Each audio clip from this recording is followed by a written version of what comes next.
এরকম ঘটনা প্রায় ঘটতে লাগলো। রাতে ঘুমোতে যাচ্ছি, বাতি নিভিয়ে মশারির ভেতর ঢুকছি, অমনি আমার সমস্ত শরীর ঝনঝন করে উঠল। আমি শুনলাম আমার বাচ্চা গলা ফাটিয়ে চিৎকার করে কাঁদছে। আমি ছুটে গেলাম কবরের কাছে। আমার স্বামী এলেন পেছন পেছন। তিনি ভীত গলায় বললেন, কি ব্যাপার? আমি বললাম, কিছু না। কিছু না? তাহলে দৌড়ে চিৎকার করে নিচে নেমে এলে কেন? এমনি এসেছি, কোনো কারণ নেই। তোমার মাথাটা আসলে খারাপ হয়ে গেছে রূপা। বোধহয় হয়েছে। ভালো কোনো ডাক্তারকে দিয়ে চিকিৎসা করাও। আচ্ছা, করাবো। এখন তুমি আমার সামনে থেকে যাও। আমি এখানে একা একা খানিকক্ষণ বসে থাকব। কেন? আমার ইচ্ছা করছে তাই। এখন বৃষ্টি হচ্ছে। তুমি অকারণে বৃষ্টিতে ভিজবে? হ্যাঁ। একজন ভালো সাইকিয়াট্রিস্টের সঙ্গে তোমার দেখা করা দরকার। দেখা করব। এখন তুমি যাও। সাইকিয়াট্রিস্টের সঙ্গেও দেখা করলাম। স্বামী নিয়ে যায়নি, রূপা একাই গিয়েছে, কাউকে না জানিয়ে একা একা।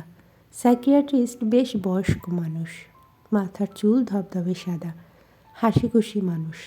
তিনি চোখ বন্ধ করে আমার সব কথা শুনলেন। কেউ চোখ বন্ধ করে কথা শুনলে আমার ভালো লাগে না, মনে হয় কথা শুনছেন না। এর বেলা সেরকম মনে হলো না। আমি যা বলার সব বললাম। তিনি চোখ মেলে হাসলেন, সান্ত্বনা দেওয়ার হাসি, যে হাসি বলে দেয় আপনার কিছুই হয়নি, কেন এমন করছেন? সাইকিয়াট্রিস্ট বললেন, কফি খাবেন? আমি বললাম, না। খান, কফি খান। কফি খেতে খেতে আমরা কথা বলি। বেশ, কফি দিতে বলুন। কফি চলে এলো। তিনি বললেন, আপনার ধারণা আপনি আপনার ছেলের কান্না শুনতে পান, তাই তো? ধারণা না, আমি সত্যি সত্যি শুনতে পাই। আপনি কান্না শুনতে পান তার মানে এই না যে আপনার ছেলের কান্না।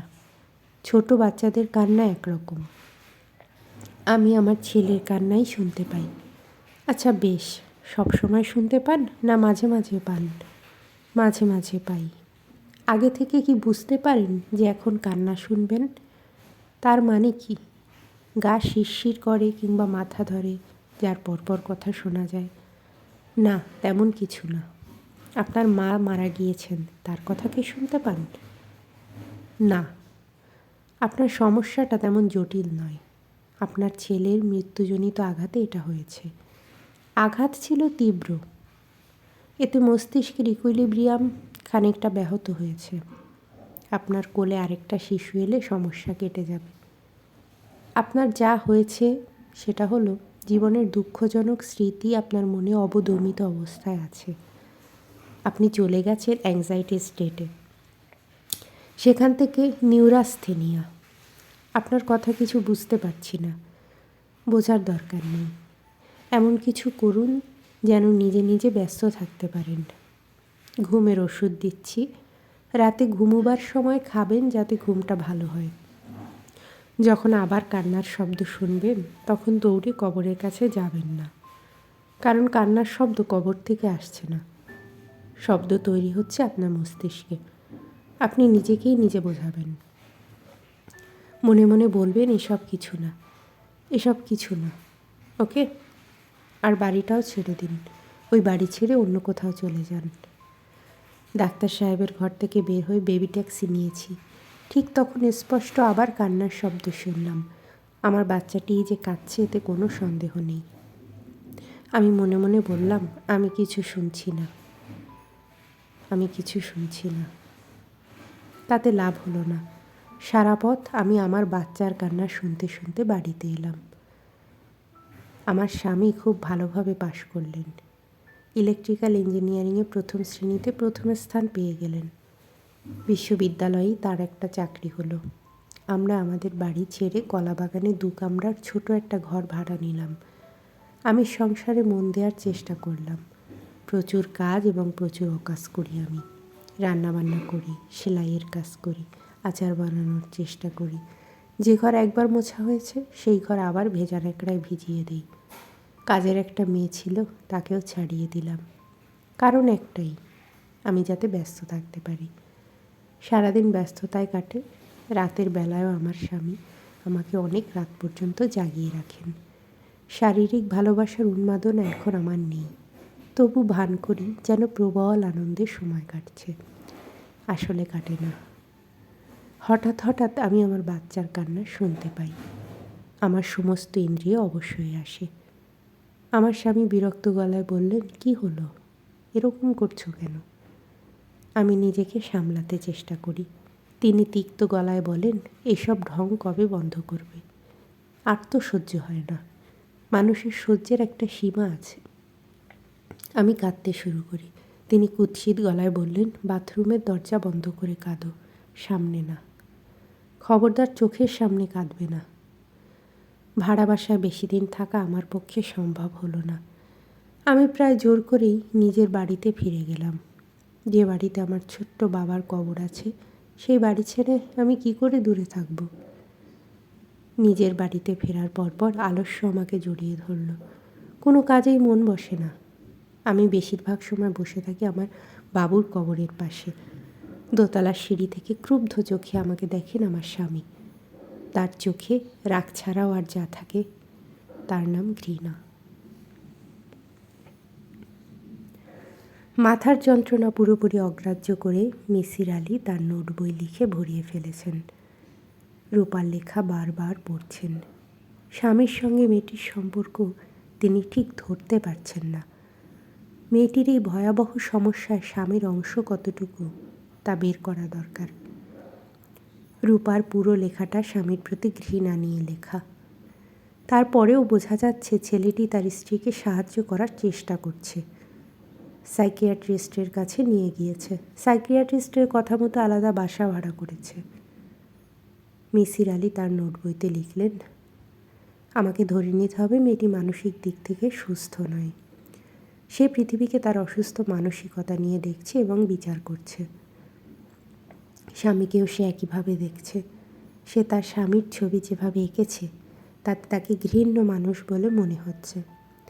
অথচ এই মেয়ে তার মার ছবি এঁকেছে গভীর মমতায়। মার ছবি এত মমতায় আঁকা সত্ত্বেও মার ভয়াবহ রূপ বের হয়ে এসেছে। আমার কাছে জয়নাল ছেলেটিকে হৃদয়বান ছেলে বলেই মনে হচ্ছে। এই ছেলে দুজন নিঃসঙ্গ মহিলাকে আনন্দ দেবার জন্যে হাসির গল্প করে, তাদের হাসাতে চেষ্টা করে। ছেলেটি দৃঢ়ভাবে বিশ্বাস করে তার স্ত্রীর সন্তানটি তার নয়। তারপরেও সে স্ত্রীকে গ্রহণ করেছে, ভালোভাবেই গ্রহণ করেছে এবং বলেছে মেয়েটা ভালো। রূপা শিশুর কান্না শুনছে। এটা কেন হচ্ছে বোঝা যাচ্ছে না। মিসির আলী নোট বইতে কবে কবে কান্না শোনা গেল তা লিখে রাখতে শুরু করলেন। এর থেকে যদি কিছু বের হয়ে আসে। স্যার, ট্রেন দেখে আইসি। মিসির আলী লেখা থামিয়ে অবাক হয়ে বললেন, কি দেখে এসেছো? ট্রেন, রেলগাড়ি। আপনি বললেন না রেলগাড়ি দেখতে? চলন্ত রেলগাড়ি কী রং দেখা যায় দেখতে কইলেন? দেখলাম। কি দেখলে? কালো দেখা যায়? জি না, সবুজ দেখা যায়। সবুজ জিনিস চলন্ত অবস্থায় যেমন সবুজ, থামন্ত অবস্থায় সবুজ। এইটা হলো আপনার সাধারণ কথা। মিসির আলী চিন্তিত মুখে বললেন, সাধারণ ব্যাপারেও মাঝে মাঝে কিছু অসাধারণ জিনিস থাকে বুঝলু। সেই অসাধারণ জিনিস খুঁজে বের করতে আমার ভালো লাগে। সারা জীবন তাই খুঁজেছি। কখনো পেয়েছি, কখনো পাইনি। চলন্ত ট্রেন তোমাকে দেখতে বললাম কেন জানো? জি না। আমি লক্ষ্য করেছি উড়ন্ত টিয়া পাখি কালো দেখা যায়। সবুজ রং গতির কারণে কালো হয়ে যায় কি না সেটাই আমার দেখার ইচ্ছা ছিল।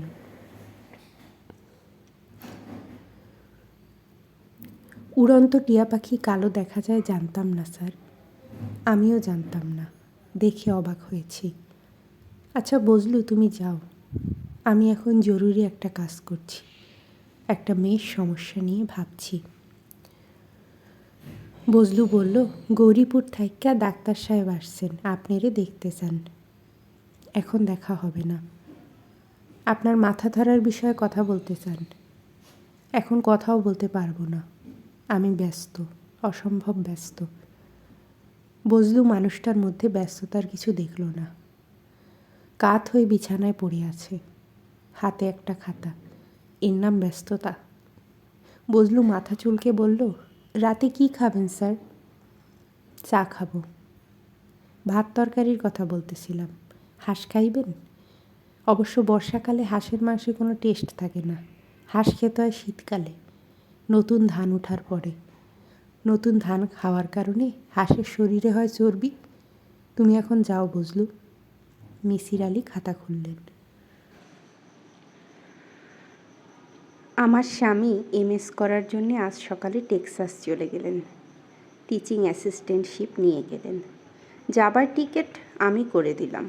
তিনি বললেন, আমি 6 মাসের মধ্যে তোমাকে নিয়ে যাব। তুমি পাসপোর্ট করে রাখো। আমি বললাম, আমাকে নিতে হবে না। আমি ঢাকা ছেড়ে কোথাও যাব না। ঢাকা ছেড়ে যাওয়াই উচিত তোমার। কোনটা আমার উচিত আর কোনটা উচিত নয় তা আমি বুঝব। তোমার হাজবেন্ড হিসেবে আমারও বোঝা উচিত। অনেক বুঝেছ আর না। তুমি কি বলতে চাচ্ছ স্পষ্ট করে বলো। যা বলতে চেয়েছি স্পষ্ট করেই বলেছি। তুমি কি আমার সঙ্গে বাস করতে চাও না? আমি একটু সময় নিলাম। খুব বেশি না, কয়েক সেকেন্ড। এই কয়েক সেকেন্ডকেই মনে হলো অনন্তকাল। তারপর তার চোখের দিকে তাকিয়ে স্পষ্ট গলায় বললাম, না। কি বললে? বললাম না। ও আচ্ছা। আমার স্বামী, ভদ্রলোক, অনেকক্ষণ তার মুখে বিস্ময়ের ভাব ধরে রাখল। তারপর আবার বলল, ও আচ্ছা। আমি বললাম, আমি যে তোমার সঙ্গে বাস করতে চাচ্ছি না তা কি তুমি বুঝতে পারোনি?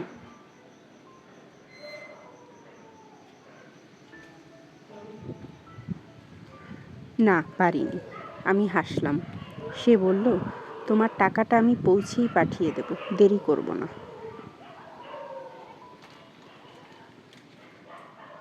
দেরি করলেও অসুবিধা নেই, না পাঠালেও ক্ষতি নেই। আমার যা আছে তা আমার জন্যে যথেষ্ট। তুমি কি আবার বিয়ে করবে? জানি না, করতেও পারি। করার সম্ভাবনাই বেশি। যদি বিয়ে করবে বলে ঠিক করো, তাহলে অবশ্যই সেই ভদ্রলোককে আগেভাগে জানিয়ে দিও যে তোমার মাথা ঠিক নেই, তুমি অসুস্থ একজন মানুষ। আমি জানাবো। ও চলে যাবার পর আমি পুরোপুরি একা হয়ে গেলাম। নিজেকে ব্যস্ত রাখার অনেক চেষ্টা করলাম। পুরনো বন্ধুদের খুঁজে বের করে আড্ডা দিই। মহিলা সমিতিতে নাটক দেখি, বই পড়ি। রাতে কড়া ঘুমের ওষুধ খেয়ে ঘুমোতে যাই। এক রাতের কথা, 20 মিলিগ্রাম ইউনেকট্রিন খেয়ে ঘুমিয়েছি। ঘুমের মধ্যেই মনে হলো আমার ছেলেটা আমার পাশে শুয়ে আছে। তার গায়ের গন্ধ পাচ্ছি। সেই অদ্ভুত গন্ধ যা শুধু শিশুদের গায়েই থাকে।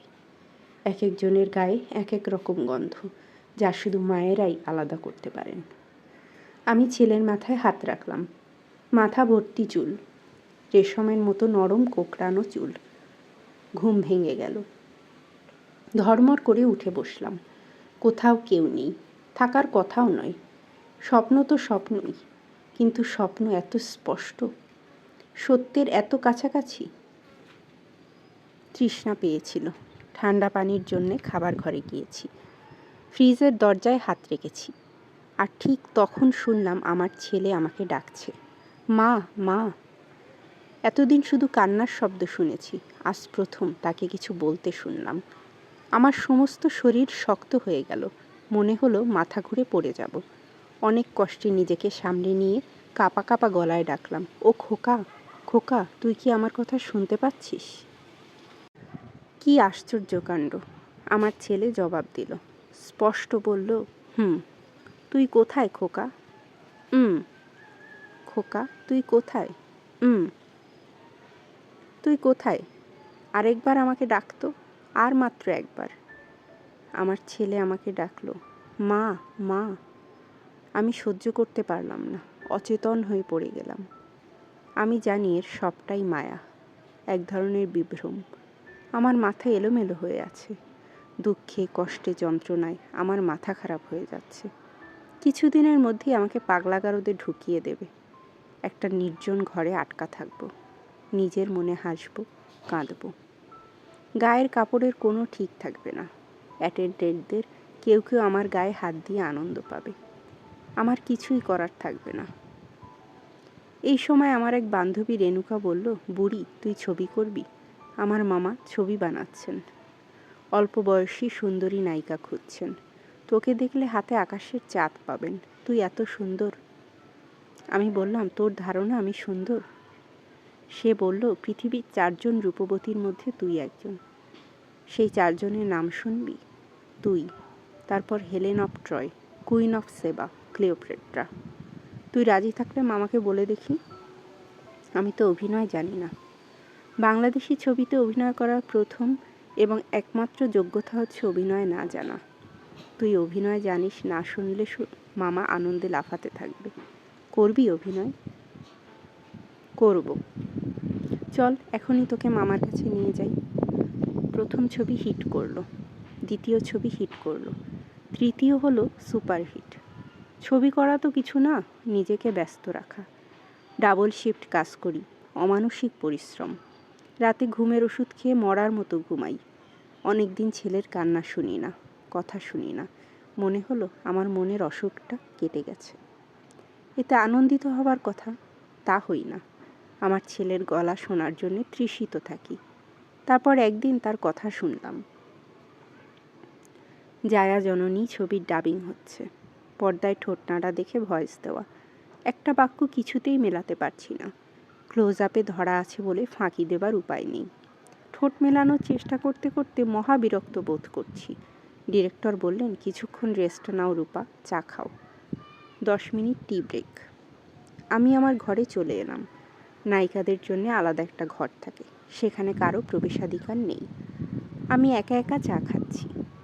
হঠাৎ আমার ছেলের গলা শুনলাম।